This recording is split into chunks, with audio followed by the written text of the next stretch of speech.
Assalamualaikum warahmatullahi wabarakatuh. Teman-teman, kali ini saya akan menjelaskan tentang aspek-aspek keterampilan berbahasa. Di video sebelumnya saya telah menjelaskan aspek-aspek keterampilan berbahasa itu ada dua, yaitu yang pertama adalah aspek reseptif, yang kedua adalah aspek produktif.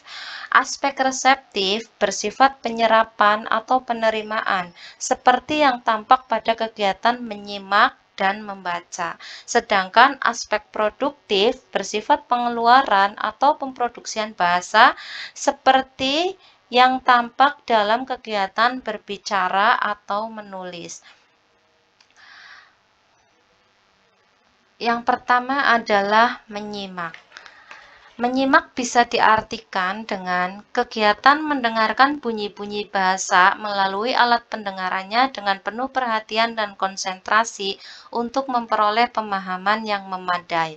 Menyimak ini berbeda dengan mendengar. Ketika mendengar, kita hanya mendengarkan bunyi-bunyi bahasa melalui alat pendengaran. Tapi ketika menyimak, kita bukan hanya mendengar bunyi-bunyi bahasa tersebut, tapi dengan penuh perhatian dan konsentrasi, kita juga bisa memperoleh pemahaman yang memadai sehingga kita mengetahui apa yang dimaksudkan pada bunyi-bunyian tersebut. Kemudian yang kedua ada berbicara. Berbicara secara sederhana bisa kita artikan sebagai mengirimkan pesan dengan bahasa lisan. Berbicara ini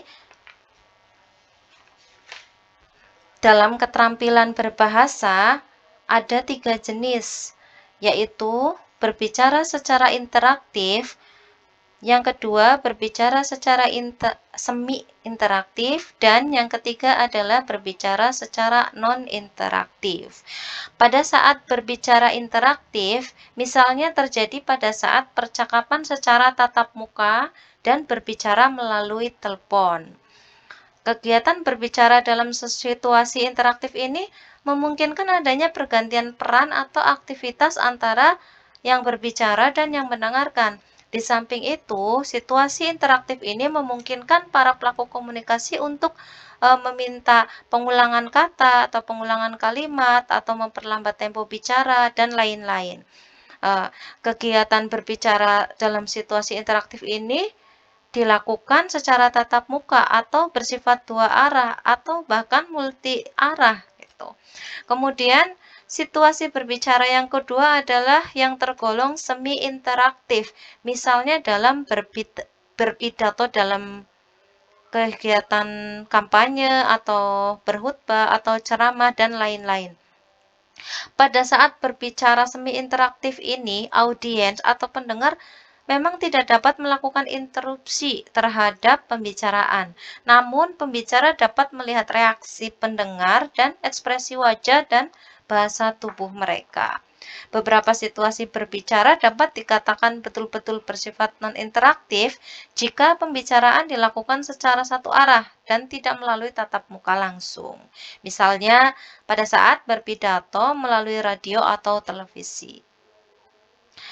Misalnya juga pada pidato kenegaraan yang disampaikan melalui siaran televisi atau radio termasuk ke dalam jenis ini. Yang ketiga ada keterampilan berbahasa membaca. Membaca bisa diartikan sebagai kemampuan mengenali lambang-lambang tulis dan dapat membunyikannya dengan benar dan dapat memetik isi atau makna bacaan yang dibacanya. Oke, keterampilan membaca memang dibagi menjadi dua klasifikasi, yaitu membaca permulaan dan membaca lanjutan. Pada membaca permulaan itu biasanya hanya mampu mengenali lambang-lambang tulis dan dapat membunyikannya dengan benar. Berbeda dengan membaca lanjutan. Membaca lanjutan bisa diartikan kemampuan mengenali lambang-lambang tulis dan dapat membunyikannya dengan benar serta dapat memetik isi atau makna bacaan yang dibacanya. Selanjutnya ada keterampilan menulis.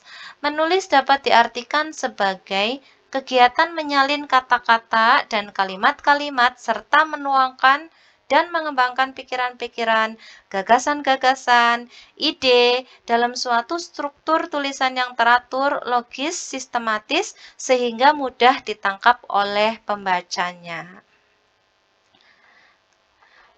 Kegiatan menulis ini sesungguhnya merupakan aktivitas curah ide, curah gagasan yang dinyatakan secara tertulis melalui bahasa tulis. Bisa juga diartikan seperti itu. Sekian presentasi dari saya, semoga bisa membantu teman-teman sekalian, dan apabila ada penambahan wawasan atau penambahan tentang keterampilan pemahaman atau tentang keterampilan berbahasa, boleh komen di kolom komentar ya teman-teman ya. Terima kasih. Wassalamualaikum warahmatullahi wabarakatuh.